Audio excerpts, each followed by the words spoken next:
आज हम लोग स्टार्ट करेंगे chapter number 2, basic concept of macro economy, standard 12 CBSE.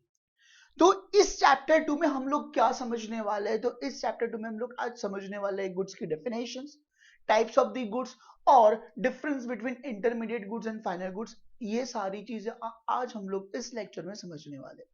तो आइए सबसे पहले गुड्स किसको बोलते हैं? तो गुड्स का मतलब as a layman concept goods का क्या है कि every kind of the movable property it is known as the goods. जो भी मूवेबल प्रॉपर्टीज है उसको हम लोग किस में कंसीडर करेंगे कि हम लोग उससे गुड्स में की डेफिनेशंस में कंसीडर करेंगे। तो देखो यहां पे कि all items are movable and sold to particular buyer, it is known as the goods. की जो आइटम मूवेबल्स है और पर्टिकुलर बायर को हम लोग सोल्ड कर रहे हैं, it is known as the goods. लेकिन गुड्स की डेफिनेशन में सबसे इंपॉर्टेंट पार्ट ये होना चाहिए कि वो चीज मूवेबल होनी चाहिए। अब मान लो कि नॉन मूवेबल चीज है तो उसको हम लोग गुड्स की डेफिनेशन में कंसीडर नहीं करेंगे। तो आइए उसका एक एग्जांपल देखते हैं कि कौन सी ऐसी चीज है कि वो नॉन मूवेबल है। मान लो कि फॉर एग्जांपल ये रामू है। रामू क्या है कि रामू फार्मर है। अब रामू ने अपनी लैंड पे वीट उसने कल्टीवेट किया हुआ है, राइट? वीट उसने कल्टीवेट किया हुआ है। अब वीट कल्टीवेट हो चुका, कल्टीवेट से वो क्रॉप बन चुका है। अब ये क्रॉप वीट का उसने क्रॉप प्रोड्यूस किया हुआ है। तो अब ये जो वीट का क्रॉप जो है, तो क्या उसको हम उस क्रॉप को हम गुड्स बोलेंगे? Answer is big no. Why big no? Reason being that कि ये जो गुड्स है वो लैंड के साथ अटैच है। जो चीज लैंड के साथ अटैच है इसको गुड्स की डेफिनेशन में हम लोग कंसीडर नहीं कर सकते, बिकॉज ये चीज मूवेबल नहीं है।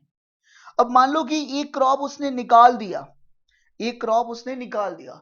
अब इस क्रॉप को वो one place to another place लेके जा सकता है, तो उस चीज को हम लोग क्या बोलेंगे? गुड्स बोलेंगे। यानी जो चीज मूवेबल है, जो चीज मूवेबल है वो सब चीज किस में कंसिडर होगी? वो सारी की सारी चीज कंसिडर होगी गुड्स की डेफिनेशन में कंसिडर होगी।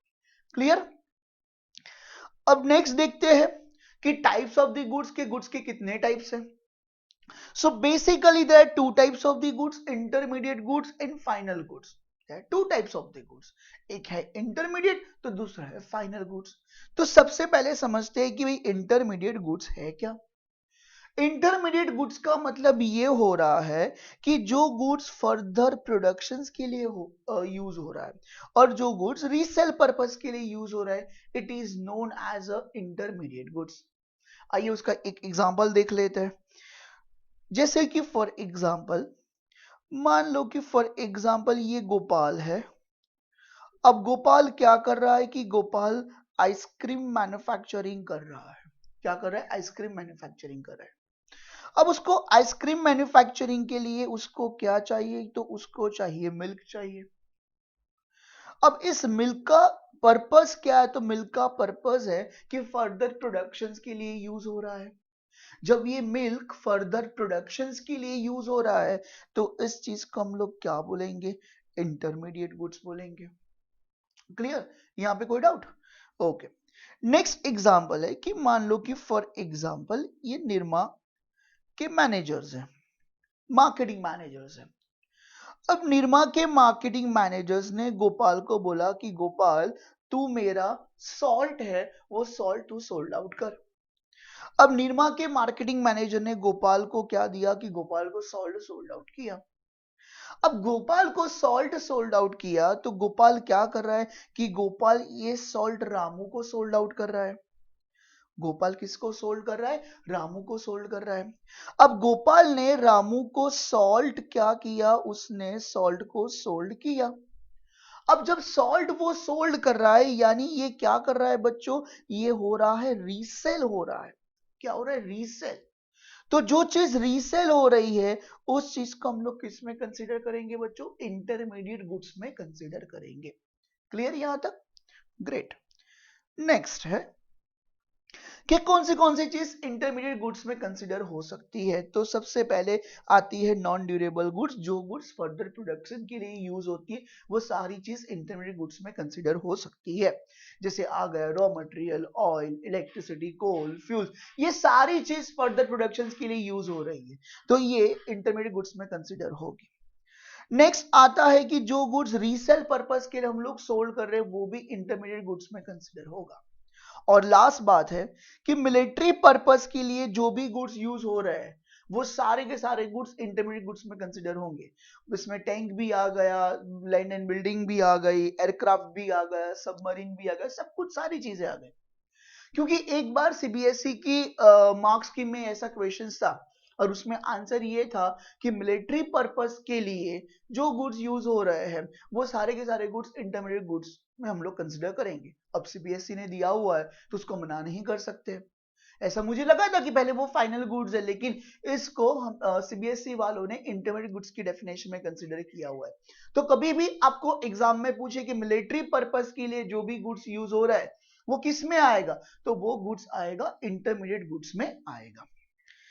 अब नेक्स्ट बात हो रही है बच्चों फाइनल गुड्स की। फाइनल गुड्स क्या है? अब दूसरा कंपोनेंट, गुड्स का दूसरा कंपोनेंट फाइनल गुड्स। जो गुड्स हम लोग फाइनल कंजम्पशंस के लिए यूज ले रहे हैं, जो गुड्स हम लोग फाइनल कंजम्पशंस के लिए ले रहे हैं और इन्वेस्टमेंट पर्पस के लिए ले रहे हैं, it is known as the final goods, right. इसको हम लोग क्या बोलेंगे? फाइनल गुड्स बोलेंगे। तो जैसे फॉर एग्जाम्पल यहां पे हम लोग एक एग्जाम्पल लेते हैं। अब जैसे गोपाल का एग्जाम्पल हमने पहले लिया था, अभी भी गोपाल का ही एग्जाम्पल लेते हैं। गोपाल ने कार ली, उस कार का पर्पस क्या था? कि उस कार का पर्पस सेल्फ कंजम्पशन का पर्पस था, खुद के लिए कार, खुद के कंजम्पशन के लिए कार। तो गोपाल ने ये कार ली, तो इस कार को हम लोग किस में कंसिडर करेंगे? तो इस कार को कंसिडर करेंगे फाइनल गुड्स में हम लोग कंसिडर करेंगे, राइट। नेक्स्ट है कि फाइनल गुड्स के कंपोनेंट्स कौन से हैं। तो फाइनल गुड्स के कंपोनेंट्स है कि सबसे पहला कंपोनेंट है कंजम्पशन गुड्स और दूसरा कंपोनेंट है कैपिटल गुड्स। यानी फाइनल गुड्स के दो टाइप है, consumption goods and capital goods. तो कंजम्पशन गुड्स किसको बोलेंगे? कंजम्पशन गुड्स हम लोग बोलेंगे किसको बोलेंगे? तो बच्चों कंजम्पशन गुड्स का मतलब ये होता है जो ऐसा गुड्स के जो गुड्स ह्यूमन की वांट्स को डायरेक्टली क्या करता है? सेटिस्फाइड करता है।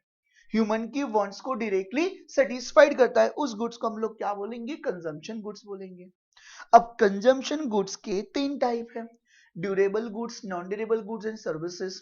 तो ड्यूरेबल गुड्स किसको बोलेंगे? जिस गुड्स का पर्पस है कि हम लोग अगेन एंड अगेन उसको यूज कर सकते हैं, राइट। जैसे फॉर एग्जांपल कार, तो car is a durable goods. Car को हम लोग फ्रिक्वेंटली यूज कर रहे हैं, तो कार क्या है? कि कार ड्यूरेबल गुड्स है।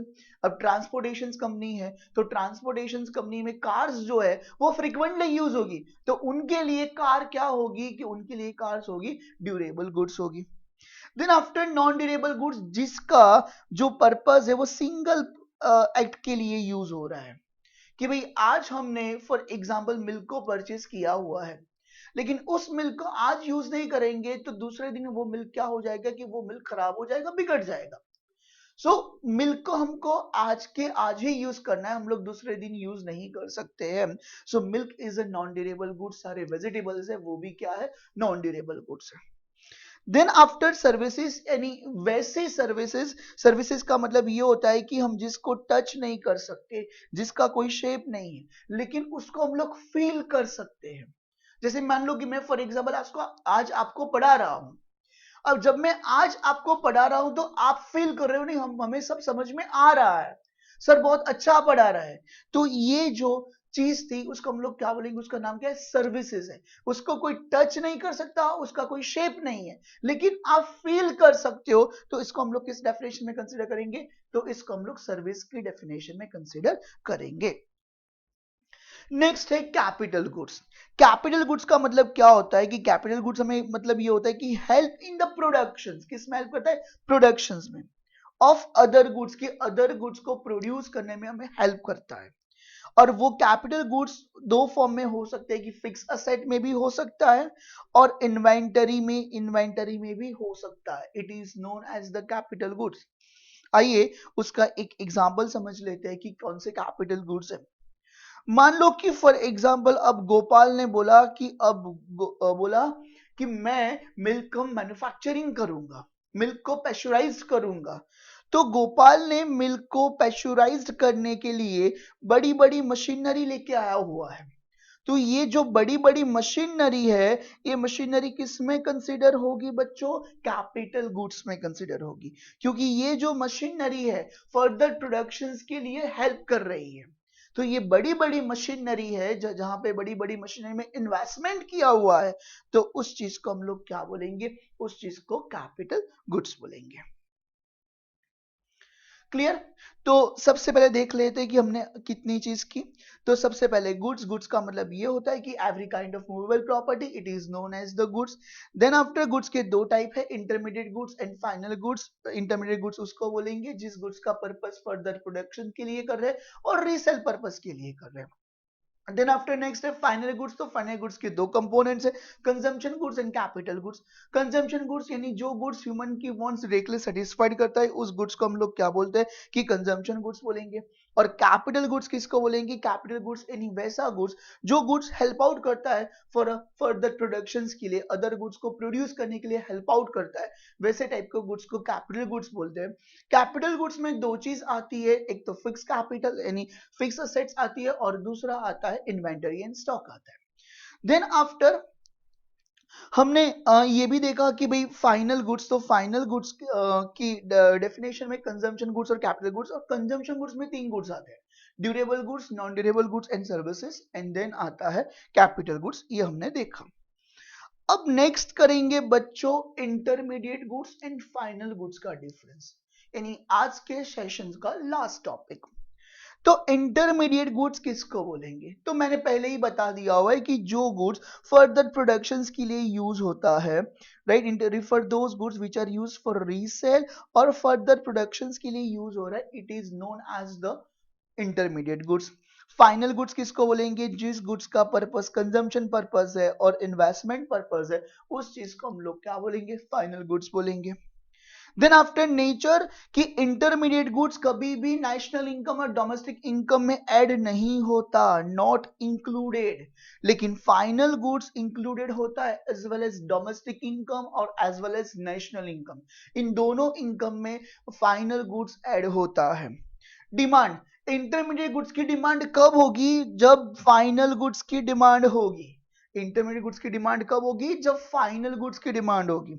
और फाइनल गुड्स वो तो उसकी डायरेक्ट डिमांड है, राइट, उसकी डिमांड तो क्या है? डायरेक्ट है. Value additions intermediate goods not for ready for use, कि भाई इंटरमीडिएट गुड्स जो है नॉट रेडी फॉर यूज, कि वो उसको हम लोग डायरेक्टली यूज नहीं कर सकते. लेकिन फाइनल गुड्स को हम लोग डायरेक्टली यूज कर सकते हैं, डायरेक्टली उसका कंजम्पशन कर सकते हैं. Then transformations. अब ट्रांसफॉर्मेशंस का मतलब ये होता है कि भाई रॉ मटेरियल है, रॉ मटेरियल में से फाइनल प्रोडक्ट बनना, रॉ मटेरियल में से फाइनल प्रोडक्ट बनना. सो इंटरमीडिएट गुड्स क्या है कि transform in the process of production. Milk जो है, तो milk is a raw material. अब मिल्क से क्या बनता है? तो आइसक्रीम. मिल्क से क्या बनता है? आइसक्रीम. तो उसका मतलब क्या हुआ? Transform in the process of production, यानी मिल्क का जो हमें क्या ट्रांसफॉर्मेशन किया? मिल्क का ट्रांसफॉर्मेशन किया, आइसक्रीम में ट्रांसफॉर्मेशन किया. और ये गुड्स नॉट ट्रांसफॉर्म, क्योंकि डायरेक्टली हम लोग को यूज कर सकते हैं, तो ये गुड्स ट्रांसफॉर्मेशन नहीं हो सकते. लेकिन इंटरमीडिएट गुड्स है वो ट्रांसफॉर्म हो सकते हैं प्रोडक्शंस में. Then after productions boundary. Intermediate goods है वो within the productions boundary होते हैं, और फाइनल गुड्स है उन्होंने प्रोडक्शन बाउंड्री को क्रॉस कर दिया हुआ है. एन एग्जाम्पल, मिल्क जो डेयरी में एज अ रीसेल पर्पस के लिए यूज हो रहा है, तो वो होगा इंटरमीडिएट गुड्स. और मिल्क कोई हाउस होल्ड परचेस करता है, तो ये होगा consumption goods, that means final goods. तो फाइनल गुड्स का मतलब क्या है? कि हम कंजम्पशन करें और इन्वेस्टमेंट करें, it is known as final goods. Clear बच्चों? तो आज के लेक्चर हमने गुड्स, उसके टाइप्स ऑफ द गुड्स देखा, and then after intermediate goods and final goods. Next lecture में हम लोग कंसिडर करेंगे स्टॉक एंड फ्लो की बातें, and then after circular flow. Okay. Thank you very much.